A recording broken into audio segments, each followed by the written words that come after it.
ሴት ልጅ የምታፈቅረውን ወንድ ልጅ ስታወራና የሚያፈቅራትን ወንድ ልጅ ስታወራ ያለው ልዩነት የምታፈቅረውን ስታወራ ሄሎ አባትዬ፣ የኔ ፍቅር፣ የኔ ፋፋጭ ንጉሴ፣ የኔ ልቤ ምት ታውቃለህ? ይኑድ እኔ በዚህ ምድር ምን እንደሚያሳስበኝ ታውቃለህ?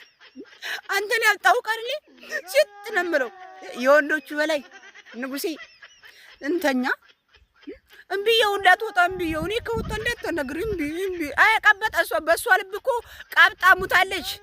እምቢ እንዳትወጣ አንተም ዝም ብለህ ተኛ እኔም በዚህ የምትለው እምቢየው የኔ የወንዶቹ በላይሽ ላይ ሆለታ ይስፈርብሽና እንዲህ ብላ ተቅለሸለሻል። አንዱ መናጢ እሷን ያፈቀረ ሲደውል ሄሎ የኔ ውድ ወዬ ደህና ነሽ? ደህና እንዴት ነሽልኝማ አለሁ። እንዴት ነህ? ጠፋህ? አረ ምንም አትፈልግኝም እንዴ? ማለት ከተመቸህ ትደውላለህ። እኔ እኮ አልተመቸህም ብዬ ነው። እሺ እኔ ውድ በቃ ችግር የለውም። ደግሞ በጣም ነው የምወድሽ። እሺ ማለት እሺ ነው የምትይኝ? አይ በቃ ችግር የለውም። ደግሞ ጉፋኔም ይዞኛል መሰለኝ ራሴንም እያመመኝ ነው። መዳሜም ዝም ብላ ስራ በቃ ችግር የለውም እንደዋወላለን ውዴ። እሺ ቻው በቃ ዲብ ወስዳ እኔ እኮ መከራችን እኛ ማፍቀር እኮ አጣን። እነሱ ሲያፈቅሩ የኔ ንጉስ አባትዬ፣ የኔ ፋፋጭ፣ የኔ ምናምን፣ እኛ ስናፈቅር ጀኖሳይድ ይፈጸምብናል። እንዴት ተዋ አልበዛም እንዴ?